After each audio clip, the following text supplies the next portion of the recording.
les résultats du 7 juin. Voici les dernières tendances. L'UMP arrive en tête des intentions de vote dans notre circonscription. Selon un sondage BVA, Vocalcom et la presse régionale.fr. Dans le détail, vous le voyez, l'UMP mobiliserait 24% des voix.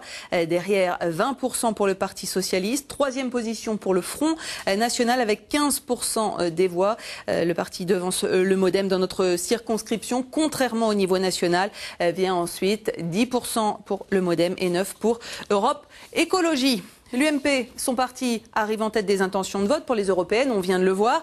Benjamin Develay, bonsoir. Vous êtes candidat dans le Grand Est, à 37 ans, vous faites vos premiers pas en politique. Vous êtes aussi conseiller municipal à Reims. Alors, on l'a vu, hein, l'UMP est crédité de 25% d'intention de vote. Jean-François Copé, le patron des députés à l'Assemblée nationale, disait qu'en dessous de ce seuil, c'était inquiétant.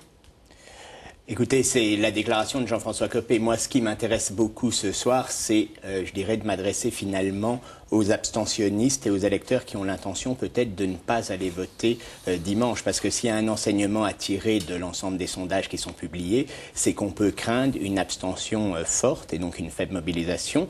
Et ce qui est intéressant, c'est vraiment qu'on arrive à expliquer qu'il y a un enjeu européen très important dimanche, qu'il faut que l'Europe se fasse et que finalement, ce qu'on cherche, c'est que c'est dans l'Union, c'est l'Union qui fera la force. Et c'est à 27, et à 27, on a peut-être plus de chances face aux pays émergents, Brésil, Russie, Inde, Chine, d'y arriver. Mais alors vous, quel est votre objectif? Arriver en tête ou faire un bon score pour ces élections?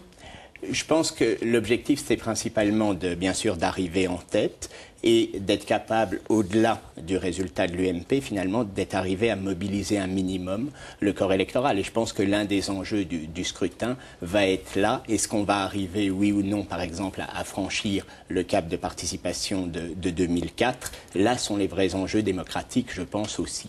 Alors, l'Europe n'est-elle pas, au final, la grande absente de cette campagne ? Bien sûr, et je pense qu'il est vrai qu'on a souvent l'impression que les enjeux nationaux sont d'abord évoqués. C'est dommage parce qu'on sent bien, je l'expliquais il y a une minute, que face à la montée des puissances émergentes, il va bien falloir qu'on travaille ensemble à 27, qu'on s'habitue à travailler avec nos voisins. Et donc il faut, je dirais, arriver à européaniser le scrutin. Justement, vous disiez, c'est dommage d'axer la campagne sur les problèmes nationaux. Or, la semaine dernière, l'UMP a avancé le thème de l'insécurité. Est-ce que c'est un moyen d'attirer les 15% d'électeurs du Front National qui... Je crois que, si vous voulez, c'est une campagne d'ensemble qui est menée depuis longtemps. Les deux thèmes principaux qu'on a évoqués au départ sont les thèmes de la relance économique et de l'environnement. C'est les deux principaux thèmes qui ont été choisis. Et il est vrai que l'insécurité apparaît comme une préoccupation de nos concitoyens. On a souhaité aussi en parler. Mais le thème porteur, c'est bien l'ensemble économie-environnement qui est au cœur de notre combat électoral. Parlons de l'économie. Une Europe qui protège, c'est la proposition de Nicolas Sarkozy et d'Angela Merkel dans un texte commun paru ce week-end. Concrètement, quand les entreprises ferment, quand on voit la situation que provoque la crise, ça veut dire quoi, une Europe qui protège ? Une Europe qui protège, justement, je me réjouis qu'Angela Merkel et Nicolas Sarkozy parlent d'une seule voix parce qu'on va bien dans le sens d'une Europe unie.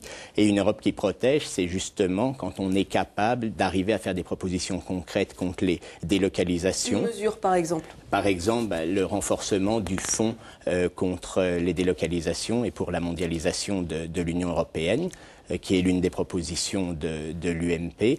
Également, toutes les propositions à caractère environnemental avec le sommet de Copenhague qui peut nous permettre, je dirais, d'investir de plus en plus dans les technologies vertes qui sont l'avenir pour nous. Parce qu'encore une fois, c'est une question d'avenir pour nos enfants. Alors, merci Benjamin Develay. Dimanche, on votera pour les européennes. Nous pourrons choisir parmi 19 listes pour